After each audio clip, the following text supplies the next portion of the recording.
야고보서가 우리에게 주는 메시지를 한마디로 축약해서 한번 요약해 보라고 한다면 저는 이렇게 말하고 싶어요. 더욱 큰 은혜를 받는 비결을 우리에게 알려주고 싶어서 예수님의 친동생이었던 이 야고보가 우리들에게 우리가 어떻게 하나님 앞에 더 큰 은혜를 받을 수 있는가? 어떻게 하나님 앞에 이 세상에 믿음 가진 사람 많지만 우리가 수없이 들었습니다. 그죠? 이 세상에 우리가 그저 믿음을 얘기한다고 그것이 산 믿음이 아니다. 오히려 이 세상에 여러분 진짜보다도 짝퉁이 많잖아요. 그죠? 수없이 많답니다. 정말 이 수없이 많은 짝퉁 가운데 진짜를 찾는 것이 어려운 것처럼 우리 주님도 똑같아. 이 세상에서 정말 참 믿음을 내가 찾을 수가 있겠나. 이 세상에서 우리 주님이 보실 때도 찾기가 어렵다는 것입니다. 그만큼 여러분 참 믿음의 사람이 소중합니다. 저는 여러분들이 주님이 보실 때 야, 내가 진짜를 발견했구나 하면서 주님이 아주 기쁨으로 여러분을 찾으시는 그런 은혜가 있게 되시기를 바랍니다. 언제나 하나님 마음은 그렇습니다. 우리가 그저 바다 물가에서 그저 먼 바다를 바라보면서 찰싹거리는 파도 소리만 듣고 있기를 원치 아니하시고 하나님은 우리로 하여금 하나님의 깊은 은혜의 바다로 나오기를 원하세요. 그래서 하나님께서 우리에게 그 하나님의 모든 것을 다 부어주면서 너희가 내게로 오라고 수고하고 무거운 짐진 자들아 다 내게로 오라 내가 너희를 쉬게 하겠다고 값없이 돈 없이 내게 와서 이 포도주와 젖을 사라고 우리 주님이 지금도 우리를 부르고 있습니다. 그래서 하나님은요 우리가 주님 앞에 더 성장하기를 원해요. 더 성숙해지기를 원해요. 하나님의 그 무궁하신 하나님의 은혜를 우리가 더 깊이 맛보아 알기를 원하신다는 것입니다. 근데요 우리는 하나님의 진심을 몰라. 그래서 그냥 멀찍이 있는 거예요. 그냥 바다 물가에서 찰싹거리는 파도 소리만 들으면서 들어가지 않고 있는 거예요. 자꾸 오라고 하시는데 말이죠. 그런 안타까움이 있습니다. 여러분, 우리가 영적으로 어린 아이에 머물러 있으면 한평생을 하나님의 자녀가 되었다고 하는데 하나님 앞에 마음껏 한번 쓰임을 받지 못하고 우리가 하나님 자녀가 되었으면 하나님이 하시고자 하는 그 놀라운 일에 우리가 쓰임을 받아야 되잖아요. 그렇죠? 하나님이 우리를 도구로 삼아서 하나님의 놀라운 일을 이루시기를 원해요. 그런데 우리가 어린아이, 아직까지 젖병을 들고 있는 어린아이가 되어 있으면 아무리 하나님이 사용하려고 해도 사용할 수가 없다는 것입니다. 세월은 자꾸 갑니다. 그런데도 내가 잘하지 않아요. 성숙하지 않아요. 여전히 젖병을 가지고 있어요. 그러면 하나님은 통탄할 수밖에 없는 것입니다. 여러분 자녀가 그렇다고 생각해 보세요. 나이가 20살, 30살, 40이 됐는데 아직까지 기저귀 차고 젖병을 긁고 있어. 그 부모의 심정이 어떻겠습니까 여러분? 그렇지 않아요. 만약에 우리가 그런 어린 아이라면 우리가 벌써 하나님을 안 지가 수십 년이 지났는데 아직까지도 기저귀 차고 젖병을 들고 있으면 하나님의 심정이 어떠하겠는가 하는 것입니다. 그래서 여러분 하나님께서 우리를 왜 구원하셨는가? 하나님이 우리를 구원하신 말씀을 에베소서에서는 이렇게 말했어요. 우리 같이 한번 읽어봐요. 에베소서 2장 10절 말씀이죠. 시작. 우리는 그가 만드신 바라 그리스도 예수 안에서 선한 일을 위하여 지으심을 받은 자니 이 일은 하나님이 전에 예비하사 우리로 그 가운데서 행하게 하려 하심이라. 그래요. 무슨 말이에요? 하나님께서 뭘 하시기를 원하신다고? 우리를 통해서 선한 일을 하시길 원하신, 하나님께서 우리를 통해 하시고 싶은 일이 너무 많다는 것입니다. 아름다운 일, 주님이 이 땅에 오셔서 행하셨던 그 일처럼 우리도 그런 선한 일을 하기를 원해요. 근데 그 일을 하려면 우리가 자라야 되잖아요. 그렇죠? 그 말씀을 하시는 것입니다. 그래서 우리 야고보 선생은 이 야고보 성경을 통해서 참 믿음이 뭐냐, 그걸 가르쳐 주는 것입니다. 정말로 하나님 앞에 더 큰 은혜를 받는 비결이 뭔지를 우리에게 가르쳐 주는 거예요. 그래서 믿음을 얘기하는 것입니다. 그래서 우리가 어떻게 하면 하나님 앞에 더 귀하게, 정말 여러분도 그거 원하잖아요. 이 성경에 나온 위대한 하나님의 사람들처럼 나도 좀 그렇게 쓰임 받으면 어떨까? 나도 아브라함처럼, 야곱처럼, 요셉처럼, 다윗처럼 말이죠. 그 하나님의 사람들처럼 나도 좀 그렇게 쓰임 받을 수 없을까 하는데, 그 소원이 있으면 하나님의 말씀을 따라 우리가 하나님 앞에 성장해야 된다는 거죠. 자, 여러분, 더 큰 은혜를 받는 비결은 뭘까? 제가 이 말씀을 묵상하면서 제 마음에 그런 생각이 들었어요. 가장 먼저 일단은 내 마음속에 하나님의 마음이 들어와야 돼요. 하나님의 마음을 알아야 되잖아요. 그렇죠? 하나님의 생각을 알아야 된다는 것입니다. 내 마음속에 하나님께서 무슨 생각을 가지고 나를 만드셨는지, 나를 부르셨는지, 나를 하나님의 백성 되게 하셨는지, 도대체 하나님의 뜻이 무엇인지를 우리가 알아야 되잖아요. 그래서 하나님께서 이 모든 세상을 통해서, 또 성경 말씀을 통해서, 그리고 친히 하나님이 인간의 몸을 입고 이 땅에 오셔가지고서 우리들에게 그것을 다 보여주셨어요. 도대체 하나님의 마음이 어떠한지를 말이죠. 하나님께서 우리에게 다 보여주셨는데 문제는 아직까지도 우리가 그거를 자꾸 잊어버린다는 거예요. 아니, 어느새 벌써 연세를 드셔가지고 치매가 오셨는지, 도무지 하나님께서 우리에게 주신 생각 말이죠, 그걸 자꾸 잊어버리는 거예요. 나를 향하여 하나님이 어떤 뜻을 가지고 있는지, 어떤 생각을 가지고 있는지를 우리가 자꾸 잊어버릴 뿐만 아니라, 그렇게 세월이 지나가니까 점점 하나님에게서 멀어지고 살지 않습니까? 그래서 사도 바울은 고린도후서 2장 17절에서 이런 말씀을 하셨어요. 우리는, 사도 바울이 그래요, 수많은 사람들처럼 하나님의 말씀을 혼잡하게 하지 아니하고 곧 순전함으로 하나님께 받은 것 같이 하나님 앞에서와 그리스도 안에서 말한다. 이게 무슨 말이에요? 하나님이 주신 말씀을 흐트리지 않고 혼잡하게 하지 않고, 도대체 하나님이 나에게 주신 말씀이 무엇인지를 내가 분명하게 알고 그 말씀대로 내가 살아가기를 원한다 하는 것입니다. 여러분, 우리를 향한 하나님의 생각이 뭐죠? 아마 우리는 수십 번도 넘게 들었을 것입니다. 오늘 다시 여러분 기억하십시오. 예레미야 29장 11절 말씀 우리 같이 읽습니다. 시작. 나 여호와가 말하노라. 너희를 향한 나의 생각은 내가 아나니 재앙이 아니라 곧 평안이요 너희 장래에 소망을 주려 하는 생각이라. 이게 뭐죠? 하나님의 생각이 뭐라고요? 여러분에게 벌 줘서 여러분을 영원히 심판하는 게 하나님의 생각입니까? 아니에요. 하나님의 생각은 우리에게, 우리를 복주게, 우리를 평안해, 우리에게 소망을 주려 하시는 것이 하나님의 생각이에요.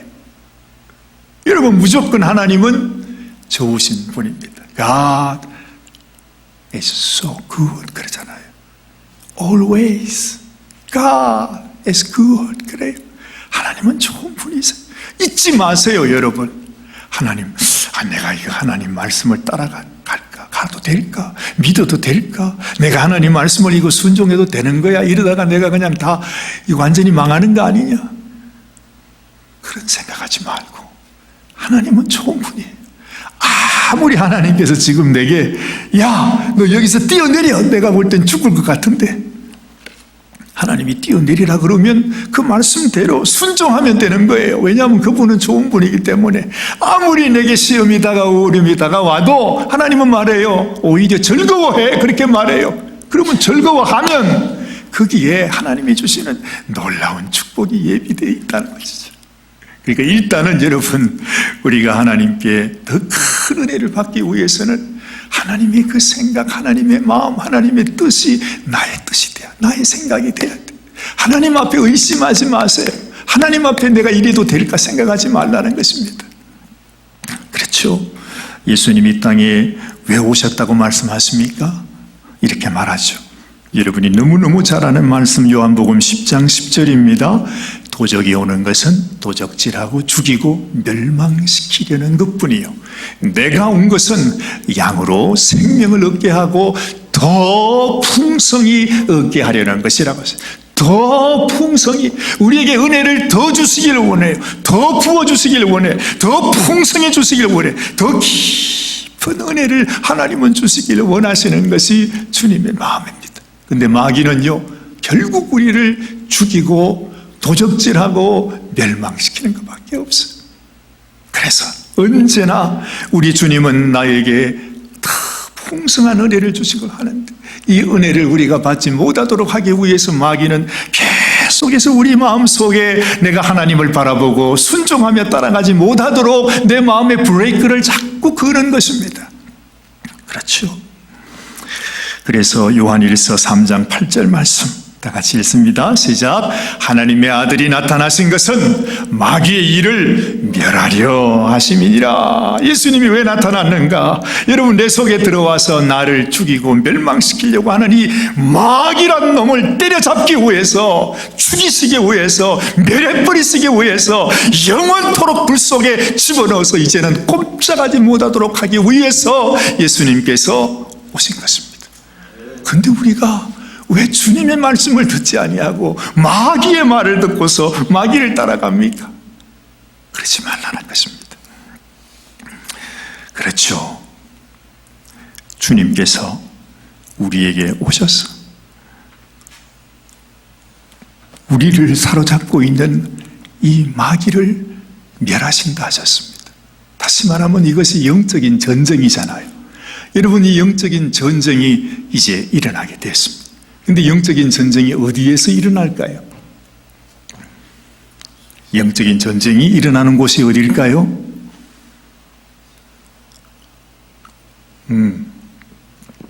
그렇죠. 우리 마음이에요.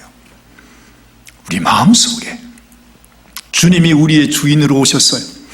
근데 어떻게 하든지 이 마귀란 놈은 쫓겨가지 않기 위해서, 이건 내 집이야! 이건 내 집이야! 나는 못 떠나! 우리 주님은 떠나가라 하고 말하는데, 마귀란 놈은 어찌하든지 내 속에서 떠나가지 않기 위해 그러고 있단 말이지. 이걸 뭐라고 그래요? 두 마음. 우리가 주님을 향하여 한 마음, 주님의 뜻과 주님의 생각을 내 마음속에 품고 주님만을 향하여 나가야 되는데, 내 마음에 마귀란 놈이 내게 두 마음을 주는 것입니다. 그래서 하나님께 나가지 못하게, 계속 우리가 두 마음이 되면 더 이상 하나님께 나갈 수 없어요. 그래서 성경은 말해요. 두 마음을 품은 자들은 하나님 앞에 무엇이든지 받으려고 생각도 하지 마라 그래요. 그래서 우리가 여러분 더 큰 은혜를 받기 위해서는 하나님의 마음으로 충만해야 되는 것입니다. 주님만 사랑하고 주님만 바라보고 주님만 의지하고 주님의 말씀만 따라서 사는 것이에요. 그 마귀의 음성을 들어서는 안 된다는 것입니다. 그래서 잠언 4장에 보면 이렇게 말씀합니다. 다 아시는 말씀입니다. 다시 보십시다. 무릇 지킬 만한 것보다 더욱 네 마음을 지키라. 생명의 근원이 이에서 남이니라. 내 마음을 잘 지켜야 돼요. 이 마음을 주님께 드릴 것인가, 마귀에게 드릴 것인가? 우리가 주님께 드리면 주님께서 주시는 평안으로 우리가 부어지게 되겠지만, 마귀에게 주면은 염려와 근심, 걱정과 불안과 온갖 생각. 그래가지고 마귀란 놈이 우리한테 무슨 생각 주는지 아십니까? 죽고 싶다, 죽고 싶다. 그게 마귀가 주는 생각이에요. 그 말 듣고 가면 실제로 죽는 것입니다. 지난 금요일 날에 여러분, 우리 교회에 발렌티어 하시기 위해서 아주 이쁜 아주머니 한 분이 오셨습니다. 그런데 말씀을 이렇게 하는 걸 보니까 북한 말을 하시는 거예요. 정말로 북한에서 오셨대요. 북한에서 오셨대. 정말 아주 그냥 고생, 그 말로 다 할 수 없는 고생을 거쳐가지고 저기 뭐 온갖 나라를 다 거쳐서 말이죠. 뭐 캄보디아, 베트남 뭐 이쪽 다 도망 해가지고서 천신만고 끝에 한국으로 왔대. 그래가지고 한국에서 살다 보니까 한국에는 또 사람이 너무 많아서 또 살기가 너무 힘드셔서 또 어떻게 하나님의 은혜로 세상에 미국에 왔는데, 아이고 세상에 참 복도 크지. 어떻게 미국에 와도 이 산호세를 옵니까? 글쎄 산호세 중에서도 제일 사람 살기 좋다는 저 할랜드, 우리 저 정권사님 사시는 그 동네에서 계신다는 거예요. 도대체 어떻게 오면 그렇게 오시는지 몰라. 참 큰 복을 받았어. 근데 그분이요, 눈물을 철철 흘리시면서 사관님 저 어떻게 해요? 저 좀 도와주세요. 자꾸 내 마음속에 죽어야 된다 하는 생각이 막 끊임없이 와가지고 견딜 수가 없다는 거예요. 그래서 집에서 방에 있으면 막 죽어야 된다고 그래가지고 견딜 수가 없어가지고 우리 교회를 왔다는 거예요. 여기 가서 내가 뭐라도 일을 해야 되니까. 어떻게 아셨는지. 그래서 여기서 함께 하루 종일 함께 봉사를 하시고, 또 지난 토요일 날 저녁에 또 새벽에 또 오셔서 한참 얘기를 하시다 가셨습니다. 여러분, 정말로 우리의 마음을 마귀에게 맡기면 안 돼. 뭐라고 유혹해도 마귀를 따라가면 안 돼. 죽음의 길이에요. 분명히 말했잖아요. 마귀는 우리를 영혼을 도적질하고 죽이고 멸망하는 것이 이 마귀가 하는 짓이지만은, 우리 주님은, 예수님께서는 이 땅에 오셔서 우리에게 생명을 얻게 하시고 더 풍성히 얻게 하시는 것이 주님. 우리 주님은 살아라 영원히 살아라 내 집에서. 우리 주님은 그렇게 말씀하고 있는 것입니다. 그래서 여러분, 우리가 주님을 의지하고 주님 마음을 아는 것이 너무 소중한 것입니다. 나의 생각이 하나님의 생각이 되는 것, 이게 뭐죠? 이게 바로 믿음 아닙니까? 나를 믿으라고 하는 것이 뭐예요? 나의 생각이 너의 생각이 되게 하라. 나의 뜻이 너의 뜻이 되게 하라. 나의 소원이 너의 소원이 되게 하라. 나의 소망이 너의 소망이 되게 하라. 내가 있는 곳에 너도 영원토록 함께 거하라. 이것이 바로 믿음을 통해서 우리는 주님과 하나 될 수가 있다는 것입니다. 하나님의 생각을 가지지 못할 때 우리 마음은 두 마음이 된다 했습니다. 이것은 마귀에게 내 마음을 열어주는 것을 의미해요. 두 마음을 품은 자들은 무엇이든지 주께 얻기를 생각도 하지 말라고 합니다. 여러분, 얼마나 엄청난 일입니까? 하나님이 나에게 생명을 주시고 더 풍성해 주시는, 지금도 하나님은 나를 축복하기를 원하신다고 하는 이 변치 않는 믿음을 가지는 것, 오직 믿음으로 구하고 조금도 의심하지 말라. 의심하는 자는 마치 바람에 밀려동하는 바다 물결 같다, 그렇게 말하죠. 여러분, 우리가 하나님의 생각과 하나 되지 못하면 마귀가요, 마치 거미처럼 우리 속에 쫙 들어와가지고 거미줄을 이렇게 하지 않습니까? 요즘 제가 거미 때문에 또 스트레스를 많이 받습니다. 이 거미란 놈이 말입니다. 제가 가끔 화장실에 앉아 있으면 말이죠, 이만한 거미가 어디서 왔는지 화장실 저 위에서 저한테 이렇게 오는 거예요. 화장실에 앉아서 거미하고 싸우느라고 막. 근데 말입니다, 제가 타고 다니는 차에도 며칠만 그냥 두면 어디서 이게 나왔는지 거미란 놈이 거미 줄을 막 이렇게 백밀러 보면 이렇게 해놔놨잖아요. 지우고 나면 또 생겨요. 그러니까 아마 차에 어디 숨어 있긴 있는데 이걸 찾지를 못하는 것입니다. 그래서 이게 정말 우리 심령의 거미줄이 무서워요. 그러니까 악한 원수가 내 속에 거미줄로 집을 짓지 못하도록 하는 것이 소중하다는 것입니다. 거미줄에 감기면 여러분, 지나가는 곤충들이 죽는 것처럼 우리 영혼도 그렇게 죽게 된다는 것입니다. 이 거미줄이 아무것도 아닌 것 같은데 얼마나 지길지 몰라요. 며칠 전에 제가 보니까 우리 예배실 안에도 거미줄이 있어요. 여러분 눈에 지금은 안 보일 겁니다. 제가 다 쳤으니까요. 이 거미줄이 말이죠, 이 등에서부터 시작해서 저기 저쪽까지 이 타잔처럼 이게 이 거미가 줄을 타고 쫙 날아다니는가 봐. 거미줄이 이렇게 있는 거예요. 그래가지고 거미줄 치운다고 제가 또 난리를 피웠습니다. 조심하십시오. 마귀란 놈은요, 바깥에 집에 화장실에도 차에도 예배실 안에도 생깁니다. 내 마음속에 그런 마귀는 어떡하겠어요? 하여튼 시시탐탐 우리 속에서 거미줄로 자기 집을 만드는 것입니다. 여러분, 거미가 생기면 어떤 일이 생기겠습니까? 야고보 선생이 시험을 만날지라도 오히려 즐거움으로 참고 견디라 하신 이유가 바로 그것입니다. 우리 마음을 청소하는 것입니다. 마음을 지키는 것입니다. 이 마귀란 놈이, 이 거미가 내 속에 거미줄을 치지 못하도록 말이죠. 여러분, 내가 이런 시험 가운데서 오히려 기뻐하고 즐거워하면 제일 놀라는 사람이 누구겠어요? 마귀가 놀랍니다. 내가요, 분명히 이때는 지금 내가 화가 나고 근심이 생기고 좌절되고 절망해야 되는 것이 당연한데 시험이 왔는데 오히려 즐거워해. 그러면 이 마귀가 큰 충격을 받는 것입니다. 그런 사람에게는요, 이 마귀가 역사할 수가 없어요. 그래서 도망가게 되는 것입니다.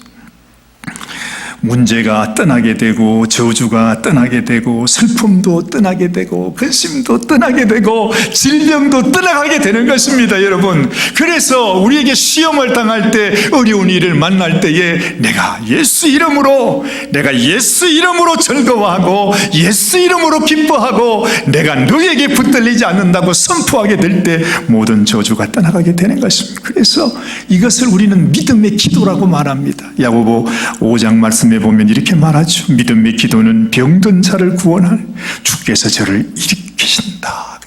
혹시 죄를 범했을지라도 믿음의 기도는 우리의 죄까지 용서하여 주신다 말씀하십니다.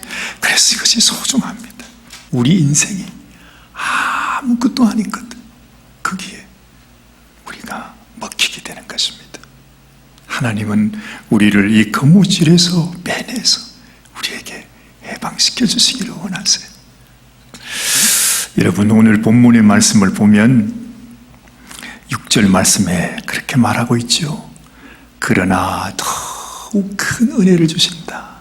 하나님이요, 여기에서 뿐만 아니라 더 큰 은혜를 부어주시는데 그 은혜를 누구에게 주시는가 했더니 겸손한 자에게라 했습니다.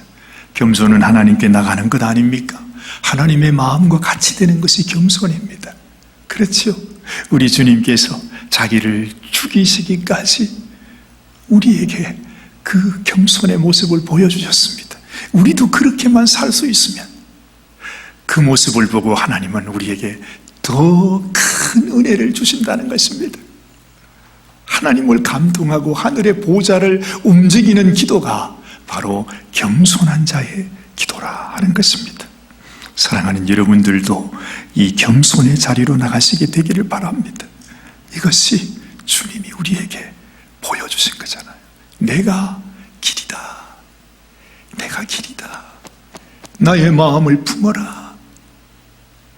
주님 앞에 나가게 되면 우리 주님께서 그러한 심령에 주의 놀라운 더욱 큰 은혜를 부어주신다 하는 거죠.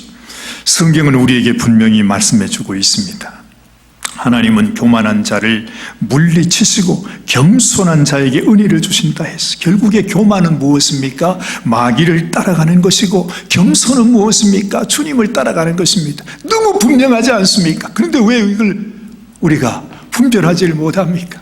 겸손은 주님을 따라가는 것이고 교만하게 되는 것은 마귀를 따라가는 것이에요. 결국에는 그 거미줄로 들어가는 것입니다.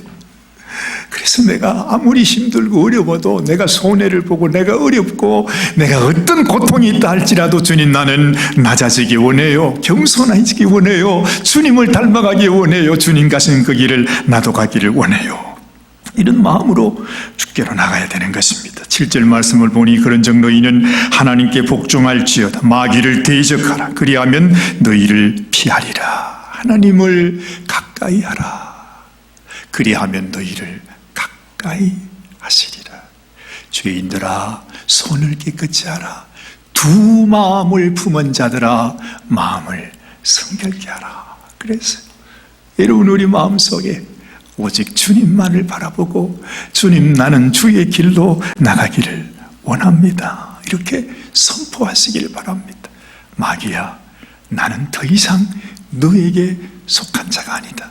나는 너의 길을 따라가는 자가 아니다. 나는 너를 닮아가는 자가 아니다. 나는 어떤 고통과 아픔과 어떤 시련이 있을지라도 주님을 따라가기를 원한다. 이렇게 말하고 있지 않습니까? 9절 말씀에 보니 슬퍼하며 애통하며 울지어다. 너희 웃음을 애통으로 너희 즐거움을 근심으로 바꿀지어다 말해요.